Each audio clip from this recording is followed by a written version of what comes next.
If you are an entrepreneur or a business owner, one of the most important skill sets that you need to learn is to be able to communicate what you sell. Right? In this video, I'm going to share with you how do you create an elevator pitch for your business.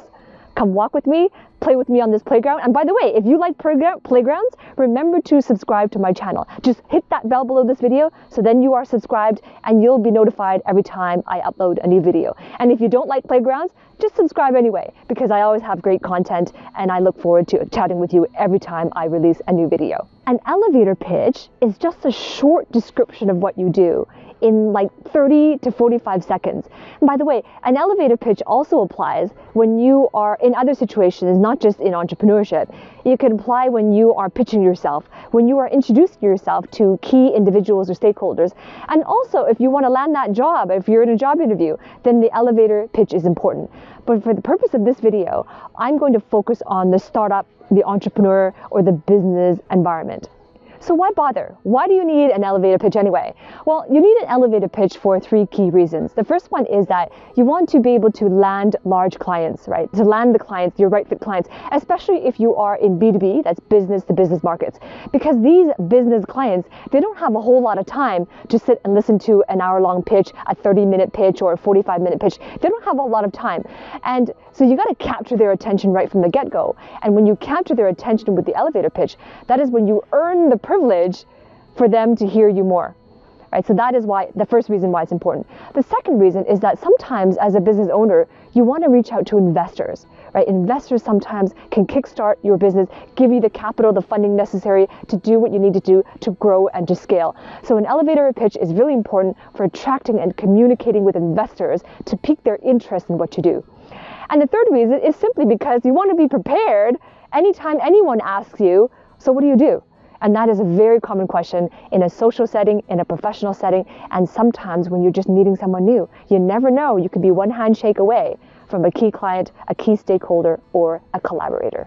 So now I'm going to give you a 4-step framework to follow to craft your elevator pitch so that it is compelling, so that it is understandable and you create desire in the people that you speak to. But before I do that, I want to invite you to go and look below this video. Under the description, there is a link. And in that link, I'm going to give you a blueprint on what to do next. So now once you have crafted your elevator pitch, and it is fantastic, you have practiced it, it is compelling, it creates desire, then what do you do next, right? You have to move your business, you have to grow your business, you need revenue. So how do you do that? Click the link below, just go there, and it is free. Just sign up and you will receive a blueprint, the exact blueprint to grow and to scale your business. Okay, the 4-step framework. The first step in creating this elevator pitch is to identify yourself so that they can relate to you. And it's very important that they relate to you. So tell a story. Right, so tell a story. And in my example, I say, well, as a PhD level corporate executive turned entrepreneur, that is my identity. And people can relate to that. I was college educated, right? I was in the business world. I'm an entrepreneur now. So what is your story? That's the first step of the framework. So the second step is you got to state the problem that you're concerned about solving, right? Because when you're pitching to someone, when you create your elevator pitch, your audience has questions in their mind. They have concerns, they have considerations. They've been in some sort of situation where they've been trying to solve a very important problem. The reason why you're pitching your business and what you do is because you can solve that problem. And so it's important in your pitch to talk about the problem in such a way that you're using their languaging, and that way you enter the conversation in their mind. So that's the second step of the pitch. Then the third step of this framework, when you're creating your pitch, is then you have to move into talking about the solution. You offer your solution by saying, here's what I found, right? This is the problem, and here's what I found. So then you state what you found, and you state it in a way that is the offer. And here's the thing, when you are pitching, you're not pitching the pieces of your offer. You're not pitching, like, for example, if it's a coaching program that you have 8 modules in your training course, or you have a manual that's 200 pages. That is not what you are pitching. You are pitching the payoff. And the payoff has to be perfectly juxtaposed, perfectly in line and follow to the problem that you know that they have. And when you state the problem clearly, they will see, and that is how you demonstrate to them that you understand them. Right. So that's the third step of the framework. The fourth and final step is then to phrase it and telling them exactly what you do. Now you've caught their attention because you say that the problem may be better than they can. And you've offered your solution. It is perfect, in perfect alignment. It's unique. You've thought it through. Now that you've earned their attention, you can tell them what you do now. Never lead with this one, but you conclude with this one. And the best way to tell them what you do is using this formula.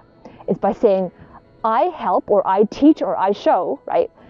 Niche, what's your niche? I help niche get this desired result so that they can, and then what's the deeper result, right? I help professionals, or I help teachers, right? I help business owners. I help high-level CEOs get what is the desired result, right? To break through the income, to break through the revenue ceiling from 7-figure to 8-figure, right? So that they can, and what's the deeper result of that?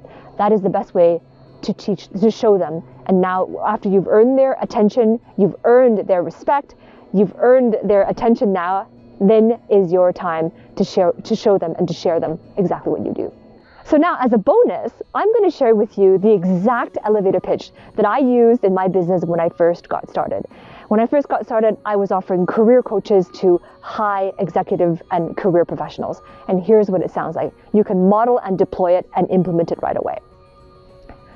As a PhD level corporate executive turned entrepreneur, I've noticed that the workplace anxiety levels are constantly on the rise. Employees are feeling unfulfilled and they're undervalued in their positions while desiring to make a meaningful contribution with their knowledge. And after looking at how this pandemic, right, the economic uncertainty made it worse after millions of people lost their jobs, here's what I found. I found that selling our knowledge online is the key to thriving in this new economy. And that is why I help college-educated professionals take their knowledge and expertise online so that they can impact the world and live life on their own terms. So comment below. I'd love to hear from you. Comment below, what did you learn from my elevator pitch and what are you going to implement next? Just below this video, comment below, and I look forward to seeing you in my next video. So why bother? Why do you need an elevator? Okay, sorry again. My tongue got tied.